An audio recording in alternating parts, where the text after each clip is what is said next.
Keni qenë 2 herë ambasador në Francë në periudha të vështira të Shqipërisë, pas viteve 90. Po ishit ambasador po ashtu në Paris, në Francë, pas 97-s, ku përsëri Shqipëria u rënua. Ishte një Shqipëri problematike.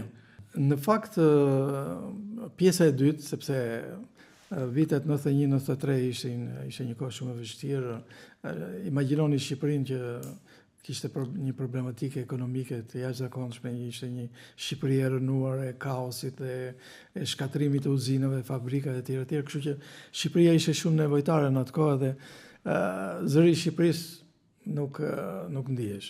Ndërsa në periudhën e 97 e mëtej, pavarësisht nga problemet e mëdha që kishte 97 dhe 98, problemi i Kosovës ishte edhe ishte një moment mjaft i rëndësishëm për diplomacinë shqiptare.